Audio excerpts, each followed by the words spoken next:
If only I knew what lays ahead. I would trace those words on the cool, wavy glass of the window panes in our Georgian manner, a silent mantra beneath the surface of my meticulously curated life. I thought it was a whisper of contentment, a gentle wonder at the future that stretched before me, a golden road leading to a horizon of gentle sunsets. I didn't know it was a premonition, a final, fragile breath before the avalanche. I didn't know that the foundation of my world was not stone and mortar, but a house of cards, exquisitely painted, waiting for a single, treacherous gust of wind. The morning light, pale and forgiving, spilled through the large kitchen windows of Willowmere House, catching the dust motes dancing above a bowl of perfect, dewy peaches. I moved through the familiar silence, a ghost in my own home, my hand perpetually resting on the tight globe of my belly. 34 weeks. The baby was a constant, restless presence, a little fish tumbling in the deep, a secret I carried with a mix of awe and a strange, unnameable trepidation.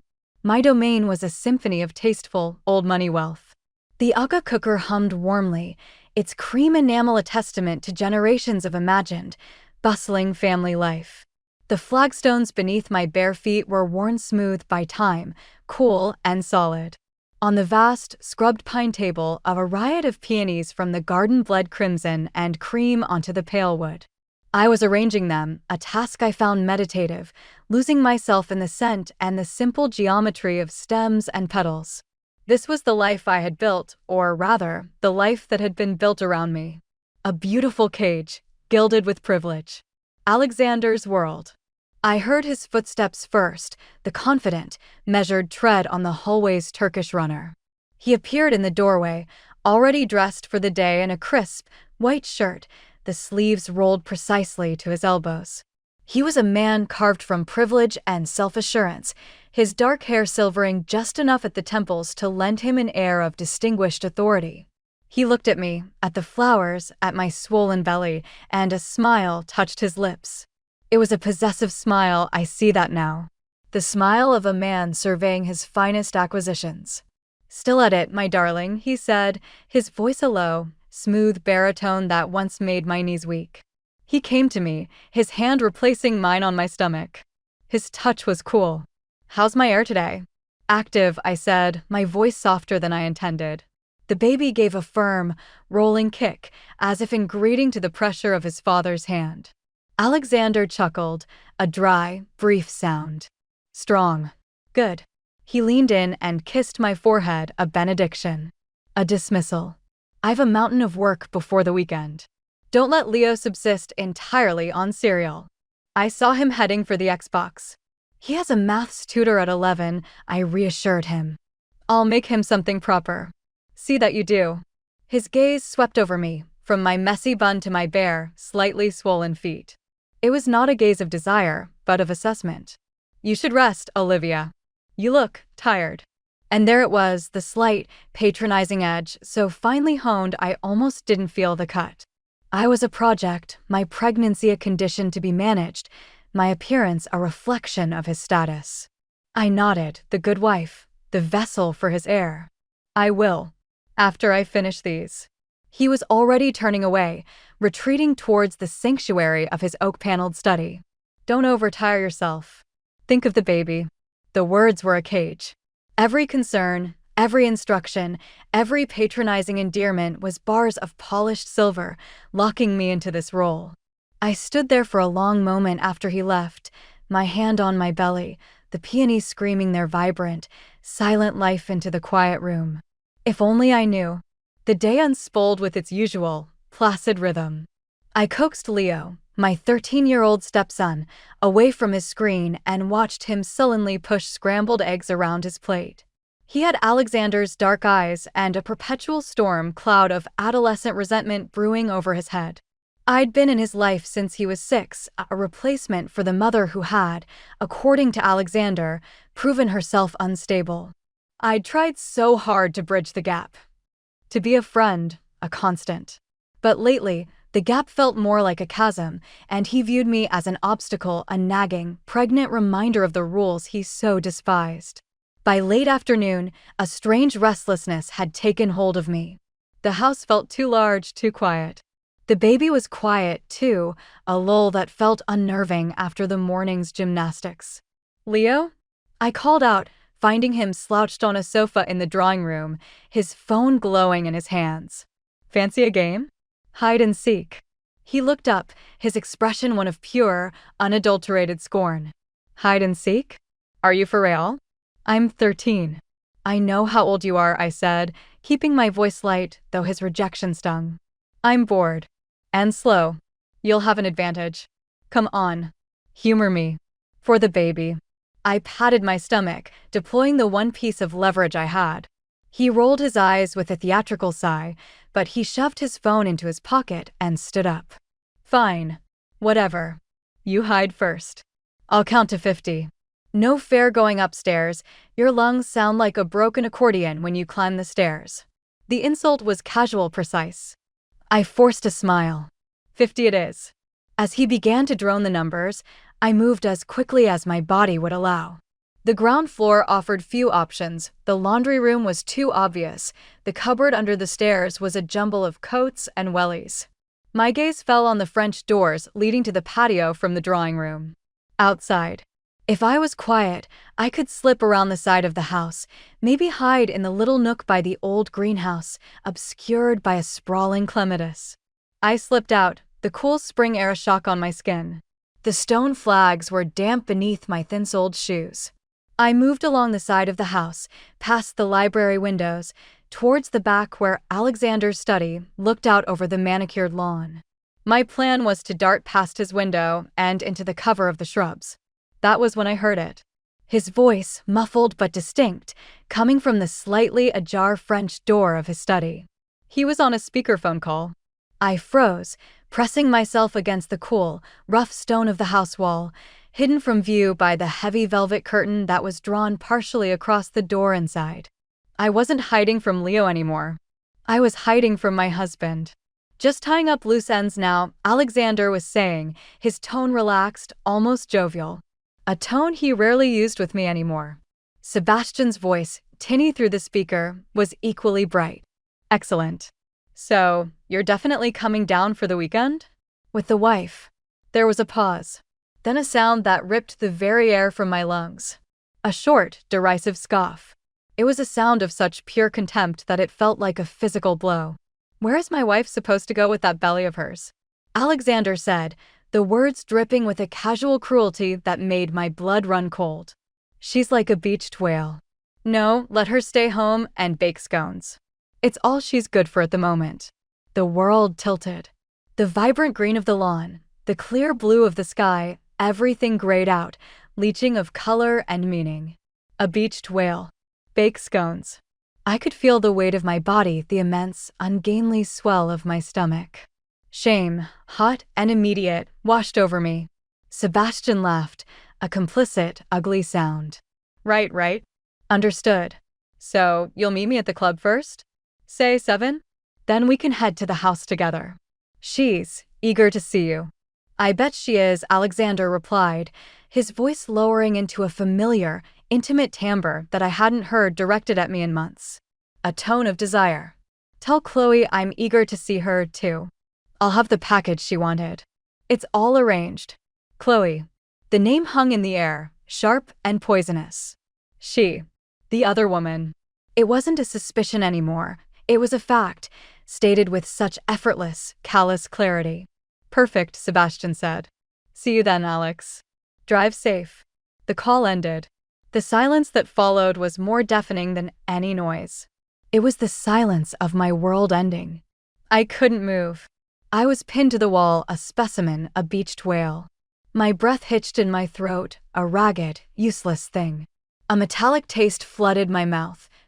The taste of betrayal, of a heartbreaking so violently it must be bleeding internally. Copper and despair. A sharp, searing pain lanced through my abdomen, so sudden and intense I gasped, my hand flying to my belly. It wasn't the baby kicking. This was different. A band of fire tightening around me, a protest from within. The baby began to move then, not the gentle rolls of before, but a frantic, panicked flutter, as if it could sense the cataclysm, could feel the tectonic plates of its mother's soul shifting and splintering. Oh God, the baby. The thought was a spike of pure terror through the haze of my shattering heart. I slid down the wall, the rough stones scraping through my thin cardigan. My legs would no longer hold me. The damp from the ground seeped into my trousers, a cold, grounding shock that did nothing to anchor me.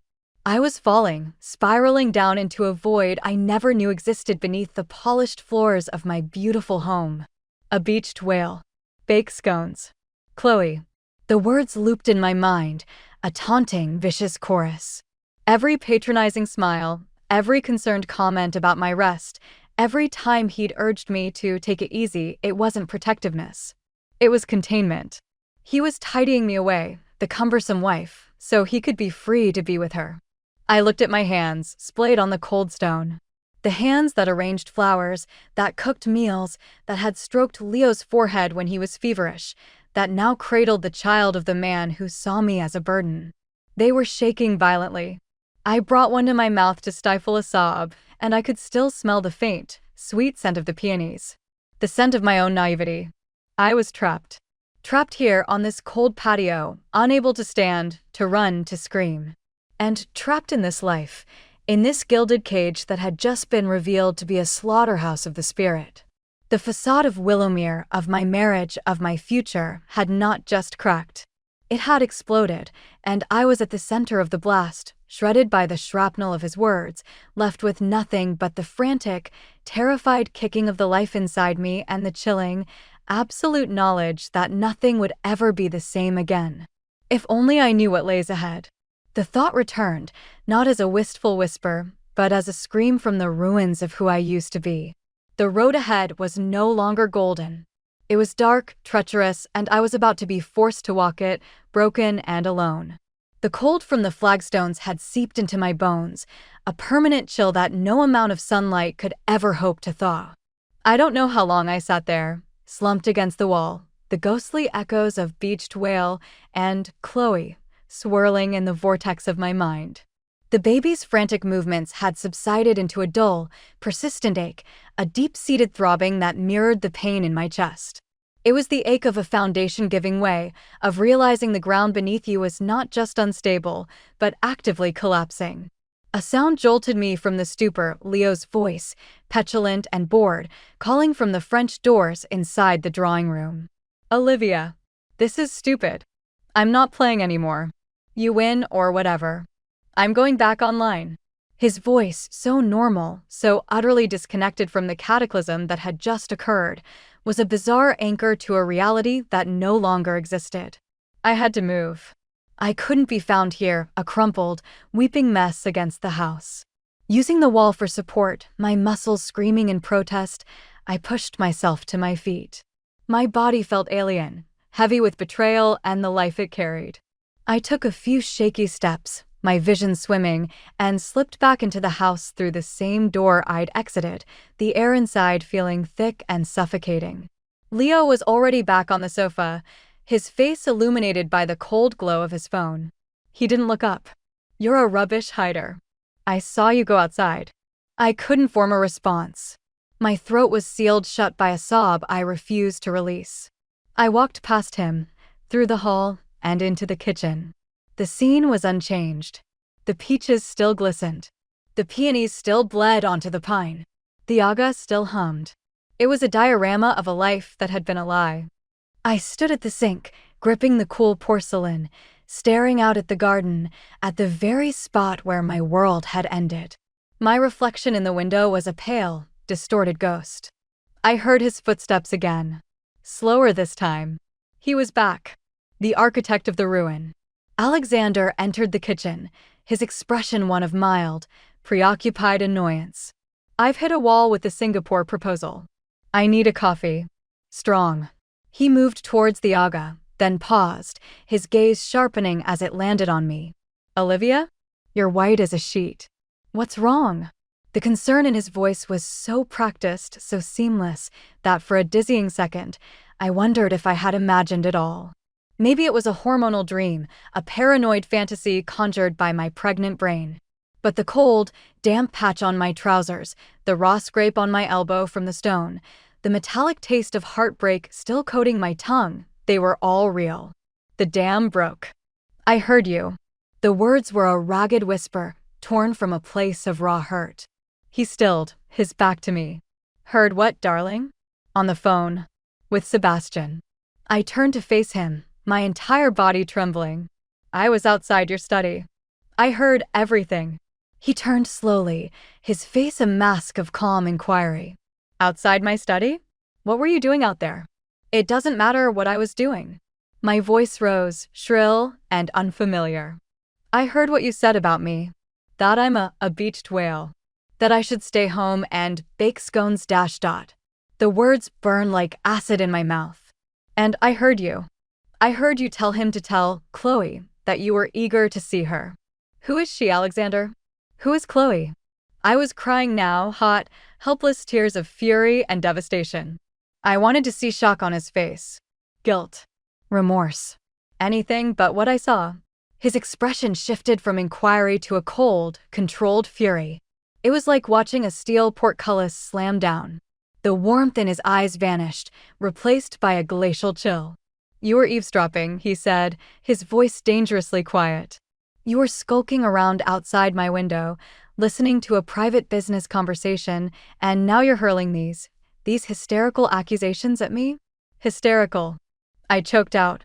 You called me a beached whale. For God's sake, Olivia, use your head. The command cracked through the kitchen like a whip. He took a step toward me, not in threat, but in dominance, his presence seeming to suck all the air from the room. Do you ever stop to think? To consider context? Sebastian was pushing, as he always does, for me to bring you to a rowdy, crowded house party at his country place this weekend. A house full of smoke and noise and God knows what germs. I was brushing him off. Protecting you. Protecting our child. He gestured dismissively at my stomach. The beached whale comment was a crass joke, a way to shut him down in language he'd understand. It was for his benefit, not a description of you. My God, the vanity, to focus on that instead of the fact that I was shielding you from a potentially dangerous situation. His logic was a labyrinth, twisting my certainty into confusion. It sounded plausible. Sebastian was a bore. Alexander was always protective. But the tone, the contempt in his voice. And Chloe? I whispered, my conviction wavering under the force of his certainty. Chloe is Sebastian's interior designer, he said, his tone dripping with exasperated patience, as if explaining something simple to a very stupid child. She's been a nightmare about a shipment of Italian marble for the clubhouse renovation. The package is the invoice and samples. I said I was eager to see her to get Sebastian off my back about it. It's called business diplomacy, Olivia. Something you have never had to trouble your pretty little head with. He moved closer, his gaze pinning me. But you wouldn't know that, would you? Because you heard a few out-of-context words and immediately spiraled into this paranoid fantasy. You're seeing monsters in the shadows, my dear. It's the hormones. The stress isn't good for you. It certainly isn't good for the baby. He placed a hand on my belly, and I flinched, his touch feeling like a brand. Look at you. Shaking. Crying. Is this what you want for him? To be born into this atmosphere of hysterics. Each word was a masterfully placed brick, rebuilding the cage around me but changing its design. It was no longer a cage of gilded privilege, but one of my own making, a prison of female instability, of hormonal imbalance, of a fragile mind that couldn't be trusted with reality. The foundation of my truth was turning to quicksand beneath my feet. Had I imagined the venom? Had I misinterpreted his tone? I heard how you sounded, I stammered, my resolve crumbling. You heard what you wanted to hear, he corrected, his voice softening into a patronizing croon. It was worse than the anger. You're tired, Olivia. You're carrying a lot of weight, and it's playing tricks on your mind. You need to rest. For the baby. The baby. Always the baby. My ultimate vulnerability, my most precious responsibility, was being weaponized against me. A sudden noise at the doorway made us both turn. Leo stood there, a box of cereal in his hand, his face a thundercloud of adolescent irritation. Can you two keep it down? He snapped. I can hear you all the way in the larder. It's all right, son, Alexander said, his voice shifting seamlessly into that of the reasonable, put-upon patriarch. Your stepmother is just a little upset. It's nothing to worry about. Leo's dark eyes, so like his father's, flicked to me, red-eyed and trembling, then back to Alexander. His lip curled. She's always upset about something lately. It's so dramatic. Why can't you just be normal? The words were a physical blow. A knife slipped neatly between my ribs by the boy I'd read bedtime stories to, the boy whose scraped knees I'd bandaged, whose nightmares I'd soothed. I had poured love and care into him for 7 years, and in this pivotal moment, he saw me only as a nuisance, a source of unwanted drama. His easy alliance with his father, the united front of male rationality against female emotion, isolated me more completely than any locked door ever could. Alexander gave a slight, almost imperceptible nod, as if Leo had confirmed a universal truth. See, his eyes said to me. Even the child can see it. I'm sorry, Leo, I whispered, the apology tasting like ash. I was apologizing for my own devastation. Whatever, he muttered, turning on his heel and stomping back towards the kitchen stairs. Alexander watched him go, then turned back to me. The confrontation was over. He had won. I think you should go and lie down, Olivia. I'll bring you some tea later. We'll say no more about this. He didn't wait for a response. He simply turned and walked to the aga, beginning the methodical process of making his coffee, as if the evisceration of my reality was a minor, tedious interruption to his day. I stood there, utterly alone in the middle of the kitchen. The tears had stopped, replaced by a hollow, ringing numbness. He had taken my pain, my valid, righteous fury, and had twisted it, reflected it back at me as a symptom of my own weakness. He had made my truth seem like a lie. And the worst part, the most terrifying part, was that a sliver of me was starting to believe him. Was I hysterical? Paranoid? Was the pressure of the pregnancy distorting my perceptions? No. The memory of his scoff, the sheer contempt in that single sound, was too vivid, too real. It was a splinter of absolute truth buried deep in the festering wound of his lies. I couldn't stay here. I wouldn't. The thought was a spark in the darkness. An instinct for survival. While Alexander was sequestered in his study, and Leo was lost in his digital world, I moved through the house like the ghost I had once joked I was. I went to our bedroom, his bedroom, with its tailored silks and cold, minimalist art, and pulled a small overnight bag from the top of the wardrobe. My hands were steady now, fueled by a desperate, clear-headed purpose. I packed with an efficiency that surprised me. A change of clothes, my toiletries, my wallet. I would go to my parents. Their house, a cozy, cluttered Victorian semi in a nearby market town, had always been my sanctuary. My mother would hold me. My father would be quietly furious. They would believe me. They would help me. It was a simple plan. A lifeline. I zipped the bag, the sound final and decisive. I would leave now, call a taxi from the lane. I slung the bag over my shoulder and opened the bedroom door. Alexander was leaning against the doorframe of his study, directly opposite the bedroom, his arms crossed. He wasn't working. He was waiting. He had been waiting for me. My heart plummeted into my stomach. Going somewhere, Olivia? He asked, his voice dangerously soft. His eyes flicked to the bag on my shoulder.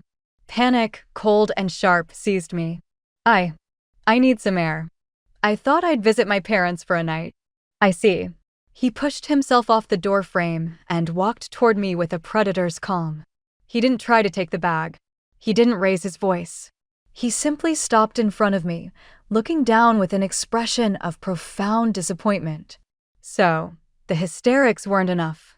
Now we've moved to making grand, foolish gestures. It's not a gesture, Alexander. I heard you. I know what I heard. I need to get away from here.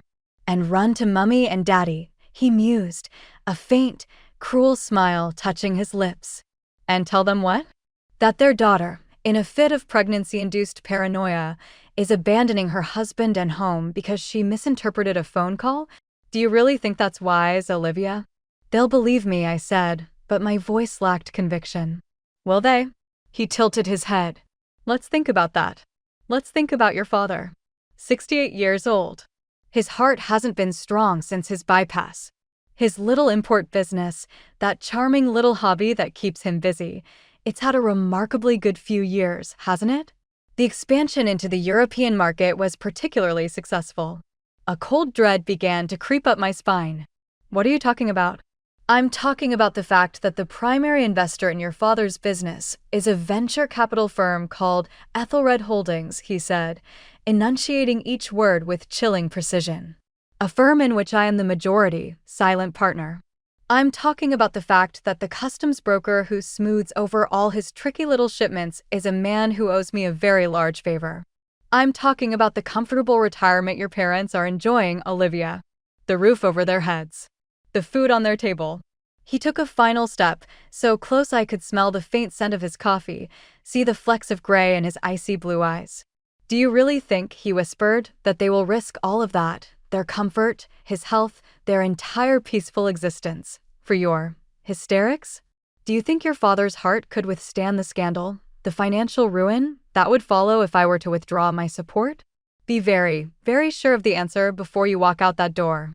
I felt the weight of the bag on my shoulder, once a symbol of escape, now an anchor dragging me down into the abyss. He was right.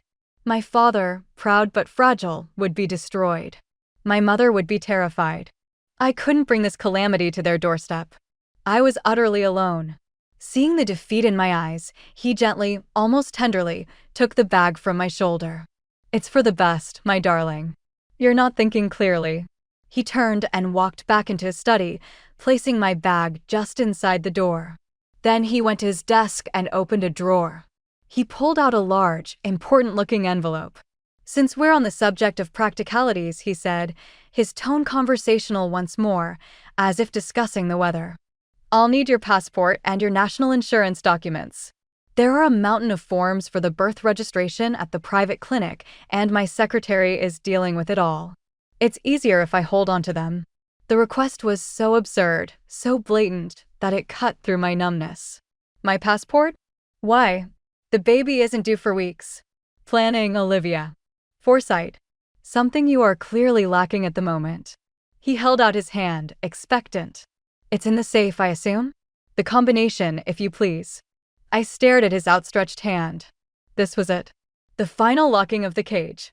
Without those documents, I was truly a non-person. I couldn't travel. I could barely prove who I was. I don't remember it, I lied, my voice a thin thread. He sighed, as if dealing with a forgetful child. Very well. I'll have a locksmith out tomorrow to open it. It's for your own good. One less thing for you to worry about in your condition.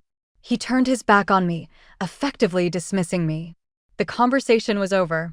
My escape was over. My autonomy was over. I walked back into our bedroom, the room that now felt like a cell. I sank onto the edge of the bed, the hollow numbness returning, deeper and more absolute than before. He hadn't shouted. He hadn't hit me. He had simply systematically dismantled me, my perception, my alliances, my escape routes, my very identity. He had taken my truth and gaslighted it into delusion, taken my love for my family and weaponized it into a chain, taken my documents and framed it as convenience. I was trapped. Not just by the walls of Willowmere, but by the brilliant, ruthless architecture of Alexander's manipulation. The avalanche had come, and I was buried alive beneath it, in a silent, suffocating tomb of his making. The only sound was the frantic, helpless flutter of the baby inside me, a tiny bird beating its wings against the walls of a gilded cage that had just been sealed shut. Here is the third part of the story, based on your outline. The days that followed were a study in suffocation. The confrontation in the hallway had established a new, unbreachable frontier in our marriage. Alexander was neither cold nor warm. He was meticulously, impeccably polite. He was a warden performing his duties with flawless efficiency. Meals appeared at regular intervals, prepared by a woman who now floated through the house like a phantom. He would ask after my health, my rest, the baby's movements, his tone that of a concerned physician, his eyes those of a jailer assessing his prisoner's stability. My world had shrunk to the perimeter of Willowmere's grounds. My passport and documents were now locked in his study safe. The combination changed. My phone felt like a monitored device, every call and message potentially scrutinized. I had tried to call my mother once, my fingers trembling over the screen, but the moment I heard her cheerful, "Hello, darling," a wave of such paralyzing fear had washed over me, fear for her, for my father, for the comfortable life Alexander held in his palm, that I'd mumbled something about a wrong number and hung up, collapsing into silent, helpless tears. The cage was not just physical, it was psychological, its bars forged from the threat he held over everyone I loved.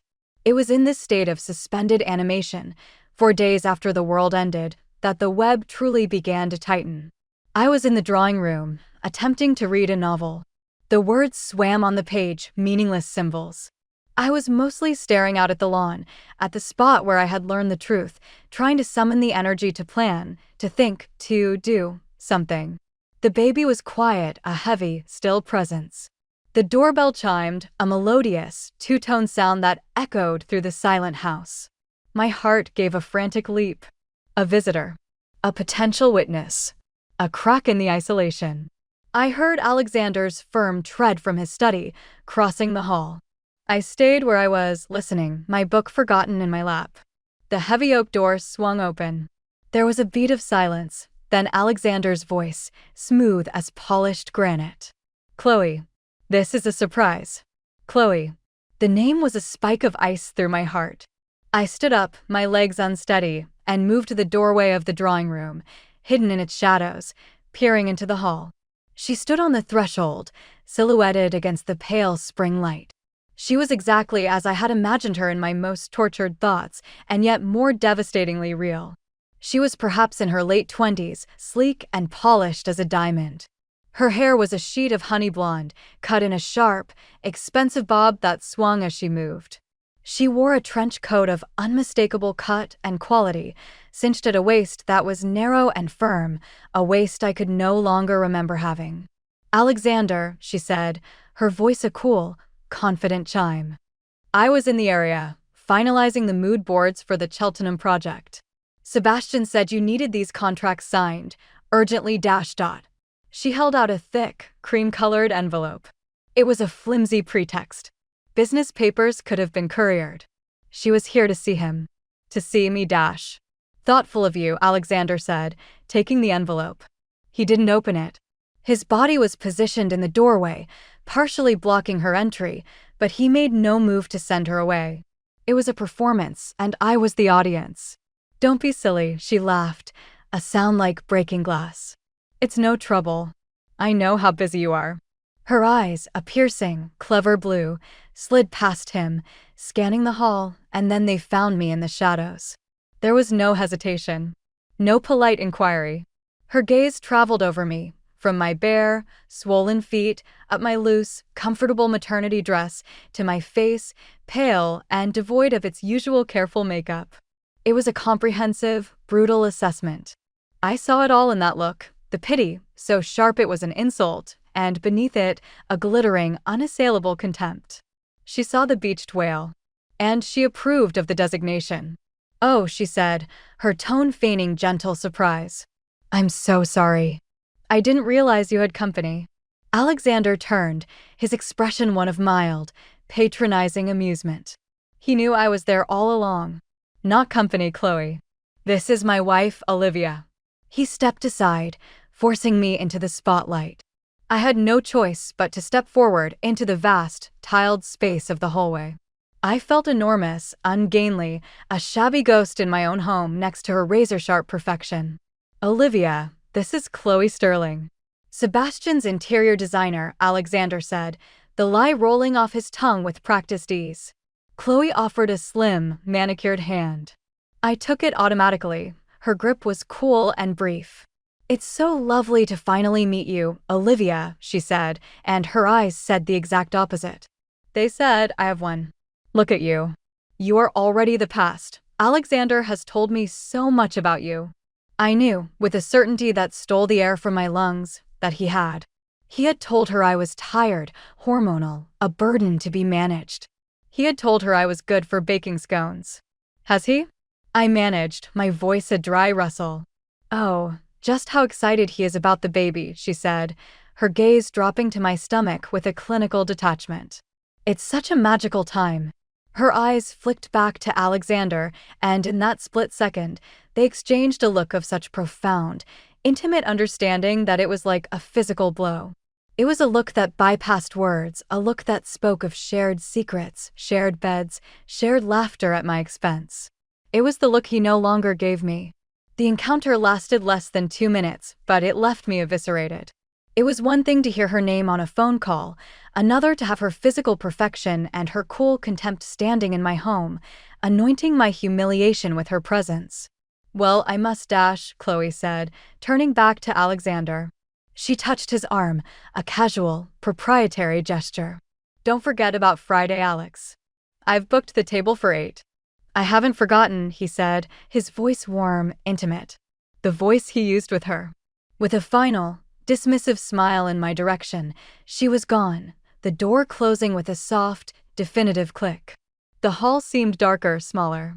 Alexander turned to me, the warmth vanishing from his face, replaced by that infuriating, analytical calm.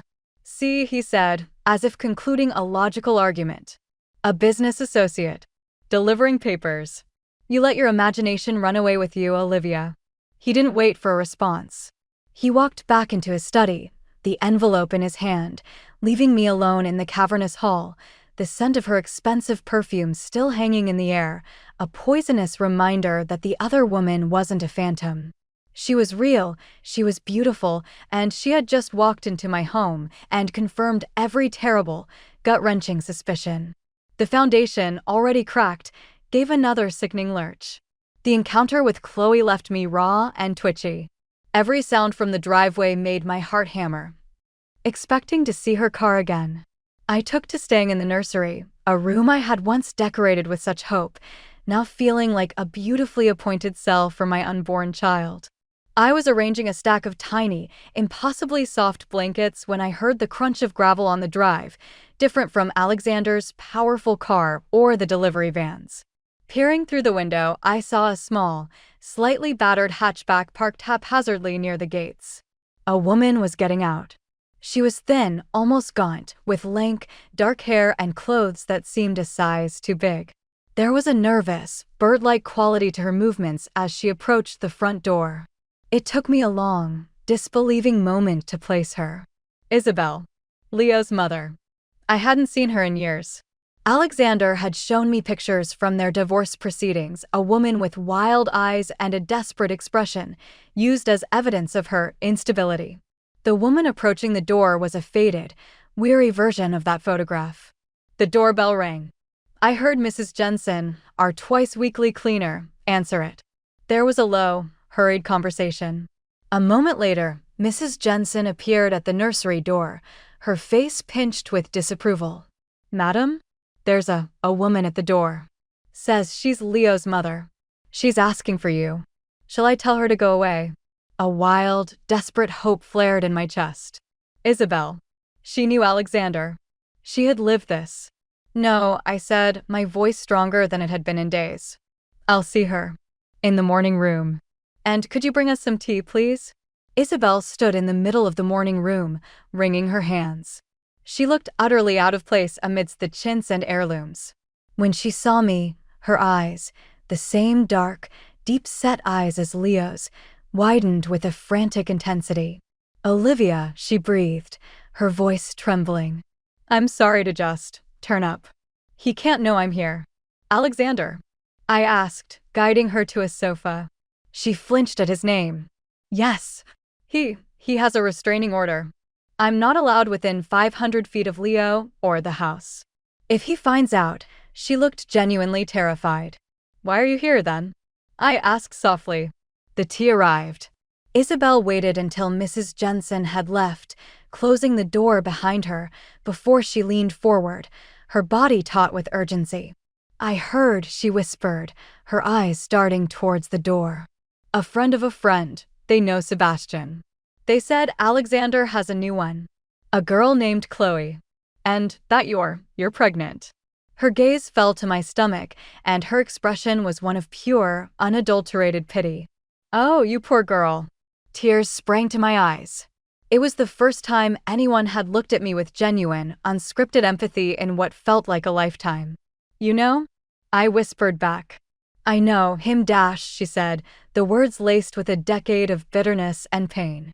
"He did the same to me. The affairs. The gaslighting. Making me think I was going mad. The constant criticism, dressed up as concern." She spoke in a rapid, hushed torrent. "It started after Leo was born. He said I was too fragile, an unfit mother. He had doctors, lawyers, his mother. They all testified. He took my son, Olivia. He used his money, his name, his power, and he took my boy from me." My blood ran cold. This was my worst fear, given voice by the woman who had lived it. "He told me you were unstable. That you didn't want custody." A harsh, dry sob escaped her. "He tells everyone that. It's what he does. He creates the narrative and he makes it truth." I fought him. God, I fought. But his lawyers were sharks. They dragged my every mistake, every moment of frustration, every tear I shed from postpartum depression through the mud. They made me look like a hysterical, incapable lunatic. She reached out and grabbed my wrist, her grip surprisingly strong. "You have to listen to me. You have to get out. Now. Before the baby comes." "I can't," I cried, the words a desperate confession. "He's taken my documents. He's threatened my parents. I have nowhere to go." Her face fell, a mask of tragic recognition. "Of course he has. It's what he does. He isolates you. He cuts off your resources." She leaned even closer, her voice dropping to the faintest whisper. "But you have to find a way. Because he'll do the same to you. He'll take the baby, Olivia. He'll use everything against you. This house, your compliance, your delicate state of mind, it will all be used as evidence that you are the unstable one, that the child is better off with him and his money and his perfect, orderly life. You'll be just like me. You'll get supervised visits in a soulless contact center if you're lucky. You'll spend every birthday, every Christmas, knowing your child is with him and with her dash dot." Her words painted a future so bleak, so horrifying, that I felt the room spin. I saw it all, Alexander and Chloe, playing happy families with my child in my home, while I was on the outside, a ghost, a story of a madwoman to be forgotten. "I don't know what to do," I whispered, the admission a surrender. "Find a way," she implored, her eyes desperate. "Go to a women's shelter. Anything. But don't stay here. He will destroy you." The sound of Alexander's car engine roaring to life in the garage made us both jump. Isabel's face paled to a sickly gray. "I have to go. He can't see me." She stood up, her body trembling. "Thank you," I said, standing with her. "Thank you for warning me." She gave my hand a final, painful squeeze. "Don't thank me. Just save yourself. Save your baby." She scurried from the room, a phantom fleeing the dawn. I heard the front door open and close softly. A moment later, the hatchback's engine started and faded away down the lane. I stood alone, her warning echoing in the silent room, each word a nail in the coffin of my hope. She had confirmed everything. The infidelity was not a one-off, it was a pattern. The manipulation was not a reaction, it was his primary tool. And my fate, if I stayed, was sealed. I was not just fighting for my marriage, I was fighting for my child. The universe, it seemed, was determined to prove that there was no bottom to my despair. The very next morning, as I was picking at my breakfast, another car pulled up the drive. This one was a silent, sleek electric sedan, gunmetal gray. I didn't need to see the driver to know who it was. Margaret, Alexander's mother. She emerged from the car with the regal, unhurried grace of a queen deigning to visit a provincial outpost. She was a tall, slender woman in her late 60s, her silver hair coiffed into an immaculate helmet, her clothing a masterclass in understated, ruinously expensive tailoring. She carried a single, leather weekend bag, which the driver placed by the front door before driving away. Alexander greeted her at the door with a kiss on the cheek. "Mother. This is an unexpected pleasure." "Nonsense, Alexander," she said, her voice crisp and clear, like ice cracking. With the baby so close, I thought it was high time I came to help. Olivia shouldn't be overexerting herself. Her gaze swept over me as I hovered in the kitchen doorway. "Olivia, my dear, you look heavy. Are you getting enough rest?" And so it began. Margaret installed herself in the best guest room with the air of someone reclaiming their rightful territory. Her help was a form of psychological warfare, waged with a smile and the unassailable authority of her class. She moved through Willowmere, not as a guest, but as an inspector. She would run a finger over a picture frame, checking for dust. She would rearrange the flowers I had just arranged, murmuring, "A more balanced composition, don't you think?" She questioned the menus I planned with Mrs. Jensen, suggesting lighter fare that was more digestible for someone in your condition. Every interaction was a masterclass in subtle undermining. "Alexander tells me you've been a little emotional lately," she mentioned over a lunch of delicate watercress soup. She said the word emotional as if it were a mildly contagious disease. "It's a trying time, of course. But you must remember your duty. To your husband. To this family's name. We do not air our private troubles in public, Olivia. Appearances must be maintained." I felt the bars of the cage morph from silver to steel. She was the final piece of Alexander's defense system.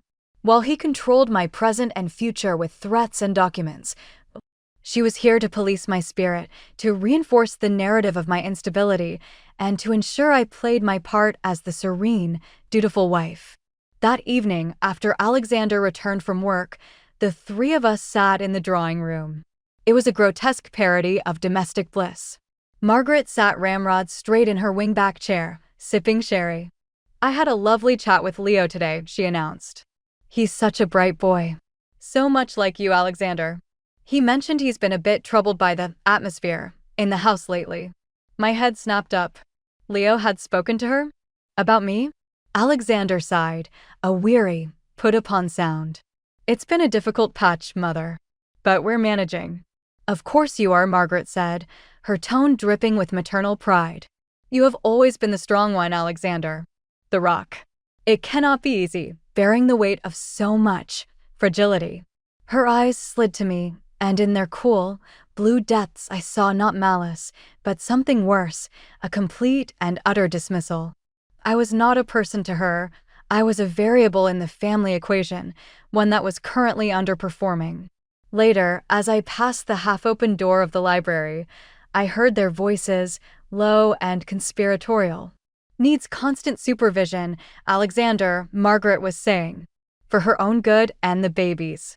That flight of fancy, trying to run off to her parents, it's precisely the kind of irrational behavior we need to prevent. "I'll stay as long as necessary." "I appreciate it, Mother. It's a relief to have you here." A relief. To have a warden inside the walls. I crept upstairs, my heart a lead weight in my chest. I was now a prisoner under constant surveillance. Alexander controlled my freedom, my resources, and my story. Isabel had confirmed my fears, but in doing so, had shown me the sheer, unscalable wall I was up against. And Margaret was here to ensure I never tried to climb it. I went into the nursery and closed the door, leaning against it. The room that was meant to be a sanctuary now felt like the epicenter of the trap. I looked at the pristine crib, the unused changing table, the stacks of clean clothes. This was the prize. This was what the war was over. Isabel's words echoed in my mind, "He'll take the baby, Olivia." I slid down the door to the floor, wrapping my arms around my stomach. The baby gave a slow, rolling turn, a reminder of the tiny, vulnerable life at the center of this storm. I was utterly, terrifyingly alone. The web had tightened, each strand the husband, the mistress, the ex-wife's grim testimony, the mother-in-law's oppressive presence, pulling taut, holding me fast. There was no one to call, no one to trust, nowhere to run. The despair was a physical pressure, crushing me. But as I sat there on the hard floor, in the silent, watchful house, a new sensation began to kindle in the ashes of my hope. It was small and cold and sharp. It was fury. A beached whale could not fight back. A hysterical woman could not plan. A spoonbaker could not win a war. But a mother, cornered and desperate, with nothing left to lose, perhaps she could. The road ahead was no longer just dark and treacherous. It was a battlefield. And I was just beginning to learn how to fight. The despair did not vanish, it simply changed its chemical composition. It was no longer a heavy, suffocating blanket, but a cold, hard crystal forming in my core. The tears were gone, burned away by the acid truth Isabel had poured into my ears and the smug, perfumed presence of Chloe in my hall. Margaret's oppressive surveillance was no longer just a burden, it was a whetstone, sharpening my resolve. I was a prisoner, yes, but I was no longer a docile one. The fight for my child had begun, and it would be waged not with hysterics, but with a silence and cunning I had not known I possessed. For 2 days, I played my part to perfection. I was the subdued, repentant wife. I drank the herbal teas Margaret prepared, I nodded meekly at her criticisms of my household management, and I smiled vacuously when Alexander made patronizing comments about my improved mood. I was a ghost again, but this time, it was by design. I was listening, observing, learning the rhythms of my prison and the habits of my jailers. It was from this state of hypervigilance that I learned of the plan for Friday night. Alexander mentioned it casually at dinner, under the watchful eye of his mother. "I have to go down to Sebastian's tomorrow evening, Mother. A tedious but necessary bit of business. I'll be staying the night." My blood ran cold, but my face remained a placid mask. I knew exactly what business awaited him at Sebastian's country house. Chloe's name hung unspoken in the air between us, a ghost at the table. "Of course, dear," Margaret said, dabbing her lips with a linen napkin. "A man in your position cannot avoid these social obligations. We shall manage perfectly well here, won't we, Olivia?" "Yes, of course," I murmured, my eyes on my plate. But my mind was racing, a trapped animal searching for a weakness in the fence. I couldn't stop him from going. I had no power, no leverage. Or did I? A memory surfaced, sharp and clear. The hunt ball, last winter. I had felt unwell and left early. Alexander had stayed, carousing with Sebastian and his set. The next morning, Sebastian had been peculiarly, effusively attentive, bringing me a cup of tea and asking repeatedly if I was quite all right. At the time, I'd thought it was simple, boorish awkwardness. Now, I saw it differently. I saw a man with a guilty conscience. I saw an opportunity. The plan that formed was reckless, born of desperation, but it had the cold, sharp edge of a shiv. It was a corrupt move in their corrupt game. The next evening, Friday, unfolded with theatrical precision. Alexander left as dusk was falling, giving me a perfunctory kiss on the cheek that felt like a brand of ownership. "Be good," he said, his tone light, but his eyes held a warning. "Remember your place." I stood at the window, watching his car disappear down the long, dark drive. The house felt different with him gone, not free, but charged, like the air before a storm. Margaret was ensconced in the drawing room with a novel, and Leo was a silent, sullen presence in his room. I had the phone. I had the lie. And I had nothing left to lose. I waited an hour until the night was fully black outside the windows. My heart was a frantic drum against my ribs, so loud I was sure Margaret would hear it from the next room. I went to the landline in the kitchen, my hands ice cold and steady. I had looked up the number for Sebastian's landline earlier, knowing Alexander would likely be there before heading to the club. I dialed. Each tone was a hammer blow in the silent house. It rang once, twice. "Hello." It was Sebastian's voice, slightly slurred, cheerful. I could hear laughter and clinking glasses in the background. I did not speak.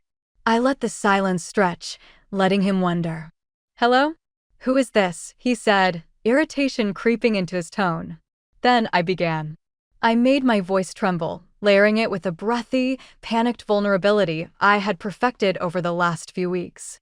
"Sebastian? It's Olivia. Olivia." His voice boomed, falsely jovial. "To what do I owe the pleasure? Is Alex on his way?" "No. Listen to me." I let the tremor in my voice intensify, a subtle, calculated crack. "I know he's coming to you. I know she's there." The background noise dimmed slightly. He had probably covered the receiver or walked into a hallway. "Now, Olivia, I don't know what you've—" I cut him off, my voice dropping to a desperate, venomous whisper. "I'm only going to say this once, Sebastian. If my husband steps one foot inside your house tonight, I will pick up this phone, I will call him, and I will tell him that after the hunt ball last winter, you followed me to the downstairs cloakroom. That you backed me into a corner, put your hands on me, and tried to kiss me. That you only stopped because you heard someone coming." The silence on the other end of the line was absolute. I could almost smell the fear and fury radiating down the wire. It was a nuclear option. In their world of masculine codes and appearances, an accusation like that, even a fabricated one, would be catastrophic. It would destroy his friendship with Alexander, tarnish his reputation, and invite a kind of social and legal scrutiny he could never withstand. "You're lying," he hissed, all pretense of bonhomie gone. "Am I?" I replied, my voice still soft, still shaking, but now laced with steel.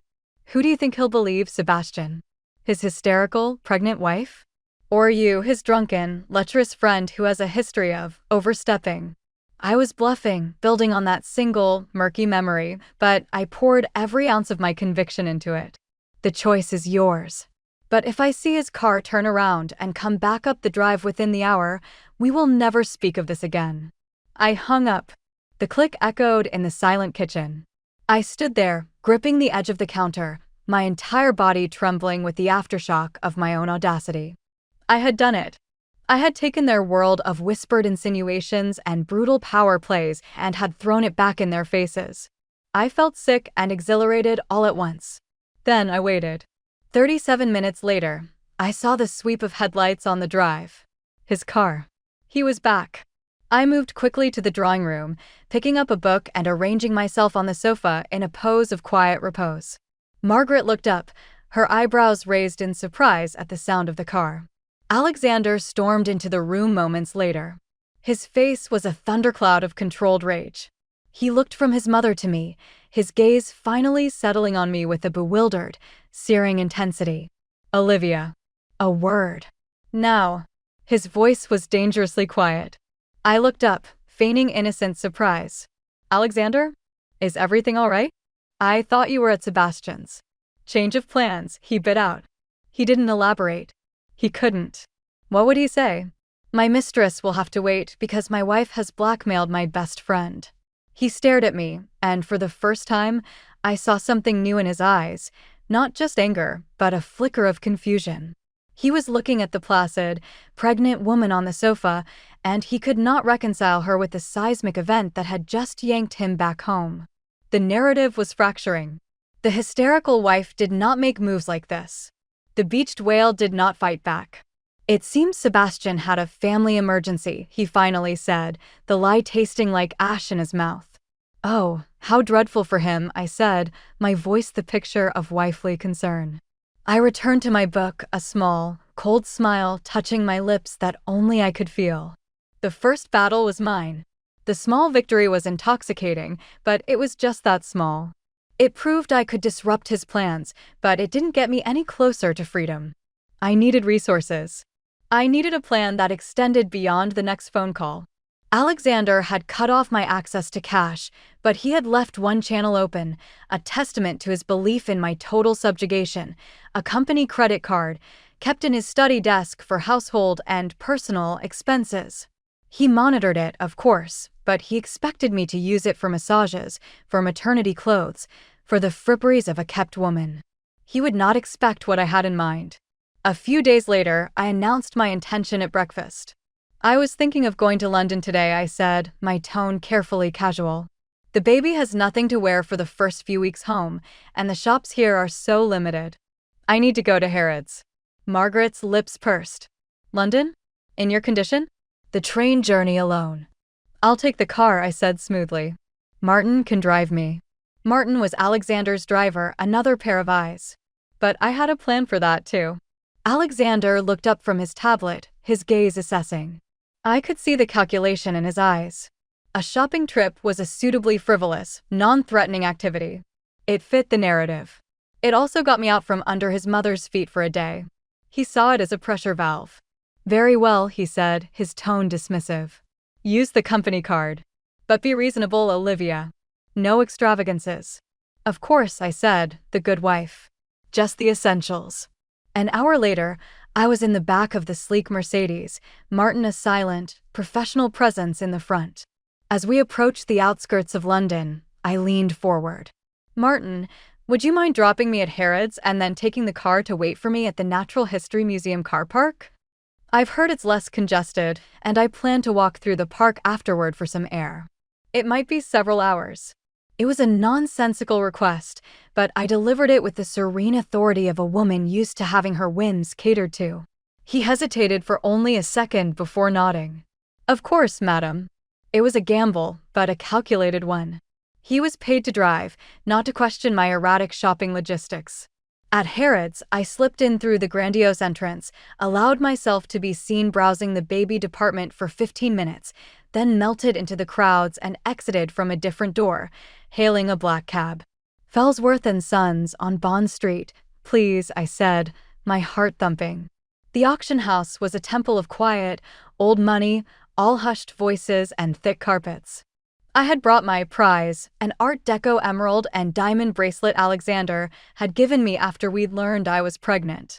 A reward for successfully incubating his heir. It was cold, impersonal, and worth a small fortune.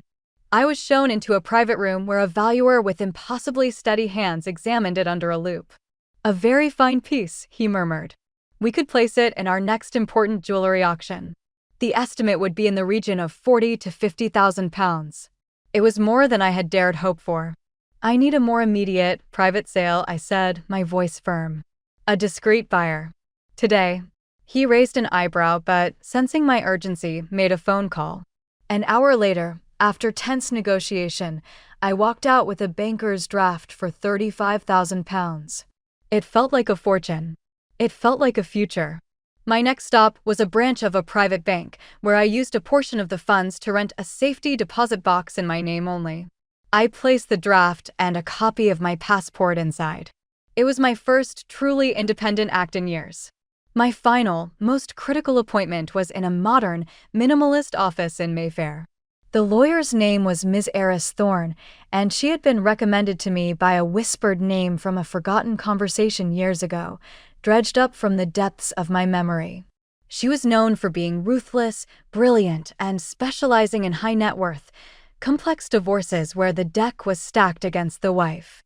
She was a tall, sharp-featured woman in her 50s, with a severe black bob and eyes that missed nothing.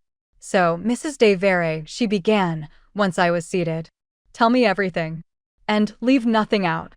I did. I told her about Alexander, about the control, the gaslighting, the infidelity with Chloe. I told her about the threats against my parents, the confiscated passport, the oppressive presence of Margaret. And finally, with a voice thick with terror, I told her about Isabel and Alexander's proven history of using his power and resources to take a child from its mother. Miss Thorne listened without interruption, her fingers steepled. When I finished, she was silent for a long moment. "This is a difficult case, but not an impossible one," she said finally. "The primary battle will be over custody. He will argue that you are emotionally and mentally unstable, a flight risk, and an unfit mother. We will need evidence. A great deal of it. Diaries, recordings if you can safely manage it, financial records. Your testimony about his threats regarding your father's business is hearsay, but it's a start. We need to build a picture of coercive control." She outlined a strategy, a cold, clinical war plan. I retained her on the spot, using a significant portion of the banker's draft as a retainer. As I left her office, I felt a seismic shift. I was no longer just a wife fighting a husband. I was a client. I had a general. The war had been officially declared. Returning to Willowmere felt like redescending into a dungeon.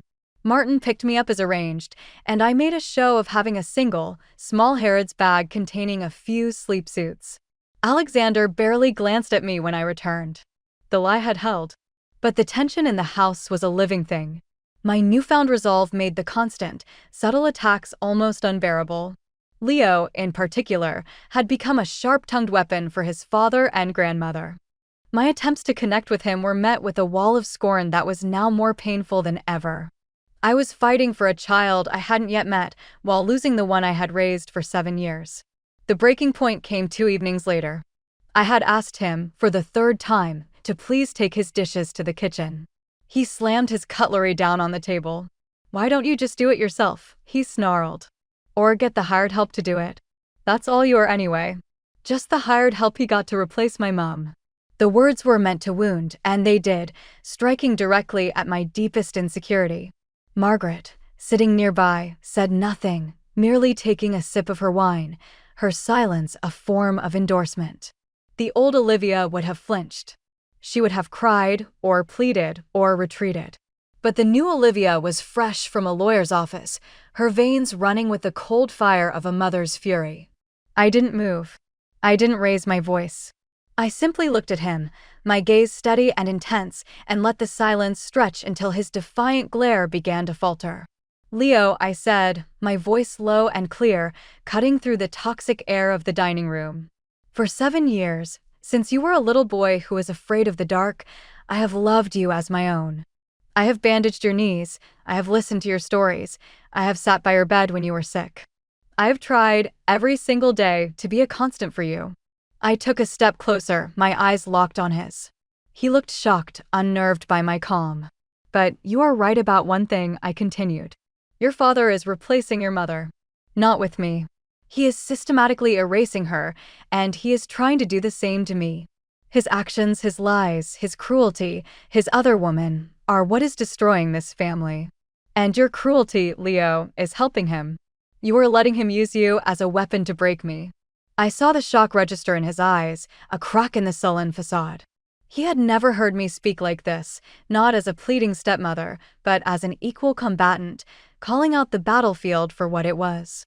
"I understand that you are angry, and you have every right to be. But direct your anger at the architect of this mess, not at me. I am not your enemy." My voice softened, but lost none of its intensity. "I will not let you break me. I will not let him break me. There is too much at stake now." I turned and walked out of the room, leaving him standing there, stunned into a silence that was far more powerful than any retort. I didn't look at Margaret. I didn't need to. I had planted a seed.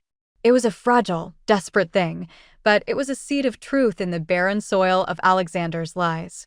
And for the first time, I felt a flicker of hope that it might, against all odds, take root. The counterattack had begun, and it was being waged on every front. The cold, hard crystal of my resolve did not make the days easier. It only made me more aware of the constant, grinding pressure. The house was a gilded pressure cooker, and Margaret was the steady, unrelenting heat. My small victories, the blackmail of Sebastian, the secret funds, the retained lawyer, were islands of agency in an ocean of control. But the ocean was vast, and I was still drowning in its day-to-day currents. Alexander's return from his aborted trip to Sebastian's had ushered in a new phase. The patronizing amusement was gone, replaced by a watchful, analytical coldness. He was studying me, trying to decipher the cipher I had become. The narrative of the hysterical, fragile wife no longer fit, and it clearly unnerved him. He didn't know what to replace it with. It was this new, heightened state of scrutiny that led me to study. He had been called away for an unexpected, urgent meeting in the city. Margaret was at a charity luncheon. Leo was at school. For the first time in weeks, the house was truly, profoundly mine. And I intended to use it. Miss Thorne's instructions had been clear, evidence. We need a picture of coercive control. His study, the inner sanctum of his power, was the most likely place to find it. My heart hammered against my ribs, a frantic counter-rhythm to the baby's heavy, sluggish movements. The child inside me had grown quiet these past few days, as if conserving its strength for the coming ordeal. The study door was, as always, locked. But Alexander, in his supreme arrogance, kept a spare key taped to the underside of a specific, out-of-reach ledger on a high shelf in the library, a place he thought no one would ever think to look. I had found it years ago, while searching for a book Leo had misplaced. I had never had a reason to use it until now. The key turned with a soft, definitive click. The door swung open, releasing the familiar scent of old leather, polished wood, and his cologne, a scent that now made my stomach clench. The room was a monument to him. Floor-to-ceiling bookshelves, a vast partner's desk, a portrait of his stern-faced grandfather over the marble fireplace. I moved quickly, my senses on high alert, my swollen body feeling clumsy and conspicuous in this temple of his masculine order. I started with the desk. The top drawers were filled with the mundane detritus of business, stationery, foreign currency, spare keys. The lower, locked drawer was my true target. The same key opened it. Inside were files. Thick, legal-looking folders. I pulled one out, my hands trembling. Isabelle Marie de Vere, custody and psychiatric evaluation. My blood ran cold. I flipped it open. Inside were copies of court documents, psychological assessments that painted Isabelle as emotionally volatile, unfit. Notes in Alexander's precise handwriting, observed crying in court, demonstrates instability. Failed to adhere to visitation schedule, proves unreliability. It was a blueprint of destruction. And I knew, with a sickening certainty, that a similar file was being prepared for me. My attempts to run, my hysterical accusations, my locked bathroom door, it would all be neatly catalogued, evidence of my own supposed unfitness. I took photos of the most damning pages with my phone, my hands shaking so badly the images were slightly blurred. It was a start, but it wasn't enough. It was history. I needed the present. I rifled further, finding our marriage certificate, my passport, and national insurance documents, just as he'd said, locked away. I photographed them too, proof of his control. But I needed more. I needed the knife, not just the scabbard. Frustrated, my back aching, I sank into his leather chair. My eyes scanned the room, looking for anything I might have missed. A safe was set into the wall behind the portrait, but that was beyond my reach. Then my gaze fell on a small, sleek charging cable, tucked almost out of sight behind a bookend. It wasn't connected to his work mobile, which lay prominently on the desk. It was plugged into the wall, its end empty. A cold prickle of intuition ran down my spine. A second phone. I began a frantic, methodical search. It wasn't in the drawers. It wasn't on the shelves. I checked the pockets of the jackets hanging on the stand by the door. Nothing. My eyes fell on a hollow, antique globe on a stand in the corner. I hurried over, my breath catching in my throat. I twisted it open along the equator. There it was. A simple, black, unremarkable smartphone. A burner. The tool of a man with secrets. I picked it up. It was locked, but my mind, sharpened by fear and fury, raced. What would he use? Not my birthday. Not Leo's. Something he thought no one would guess. I typed in the date of the hunt ball, the night of my fabricated story, the night that had given me the idea to blackmail Sebastian. The screen remained locked. I tried another. The date he had closed his first multi-million-pound deal, a story he loved to tell at dinner parties to illustrate his brilliance. The screen unlocked. For a moment, I couldn't breathe. I was in. The inner sanctum within the inner sanctum. The interface was sparse. A messaging app. A photo gallery. I opened the messages. There was only one conversation. With C-. The world narrowed to the glowing screen in my hand. I scrolled up, my heart a dead weight in my chest. The messages were a sordid, intimate chronicle of my betrayal. Jokes about my size. Her petulant demands for more of his time. His promises of a future together. Soon, my love. Once the heir is born and things are settled. I can't wait to see you in the Milan apartment. This provincial life will be a memory. The bile rose in my throat. But it was the most recent messages, sent just this morning, that stopped my heart completely. See, I'm done waiting, Alex. This isn't fair on me. Or on our child. Our child. The words swam before my eyes. I gripped the edge of the globe stand to steady myself. See, you keep saying soon. Soon is now. I'm not your dirty secret anymore. See, either you tell your wife about us and the baby, or I will. The phone slipped from my numb fingers, clattering onto the Persian rug. I didn't need to see his replies. The ultimatum was there, hanging in the digital ether. The affair was one thing. A brutal, soul-destroying betrayal. But this was an annihilation. He hadn't just been unfaithful, he was building a second family, a parallel life. The child I was carrying, the son he called his heir, was just one piece on his chessboard. Chloe was carrying another. I was not just being replaced, I was being rendered obsolete, a duplicate copy to be discarded. A sound tore from my throat, a raw, guttural thing that was part sob, part scream. The physical pain that had been a dull background ache in my back suddenly sharpened, intensifying into a band of pure, white-hot fire that wrapped around my lower abdomen and squeezed, mercilessly. I cried out, doubling over, my hands flying to my stomach. The room tilted. This was different from the Braxton Hicks, the false alarms. This was primal. This was real.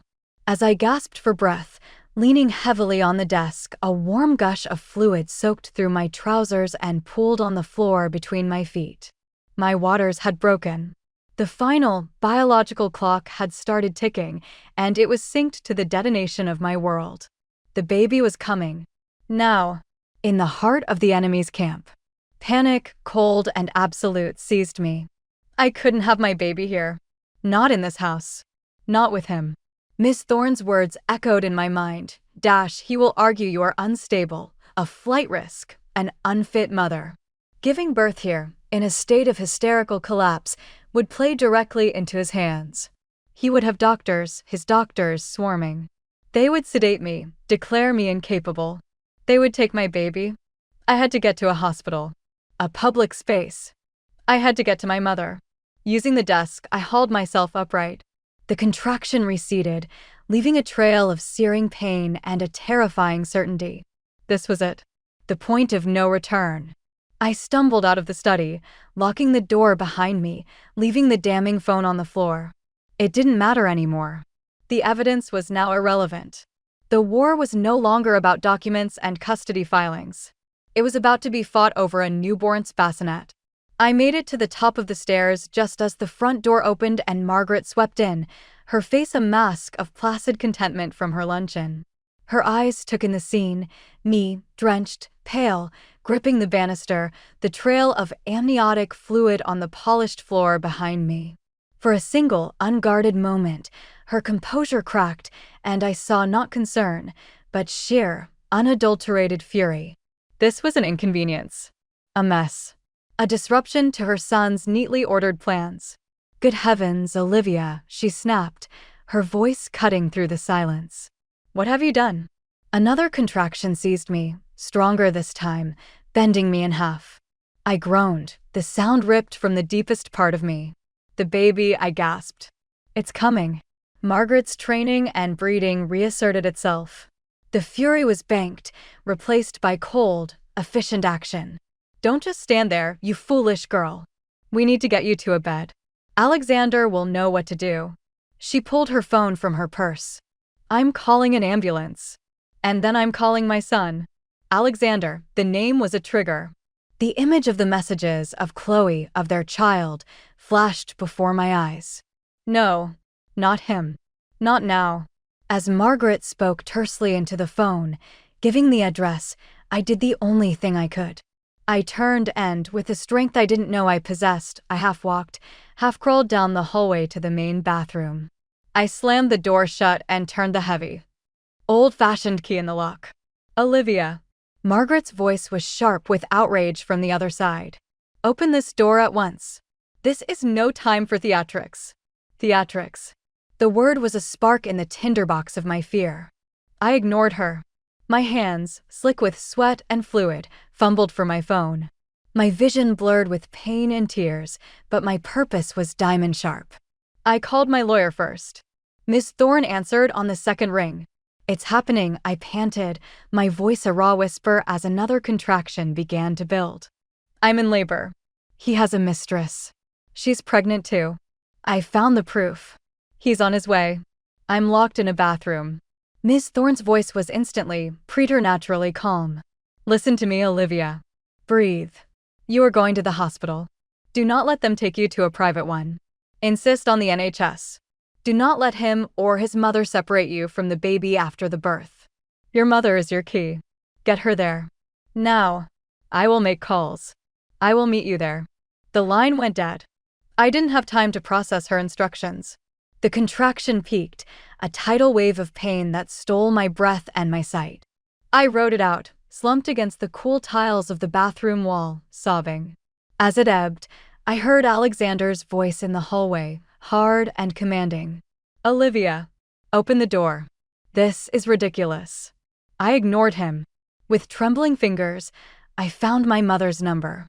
It rang once, twice. "Olivia, darling." What a lovely. "Mom," I cut her off, my voice breaking. I was a little girl again, terrified and calling for her mother. "It's time. He has a mistress. She's pregnant. I'm in labor. Meet me at the hospital. Don't let him take my baby." The words were a jumble, a desperate, primal plea. There was a beat of stunned silence on the other end, and then my mother's voice, stripped of all its usual gentle cadence, emerged, hard as flint. "Which hospital, my love?"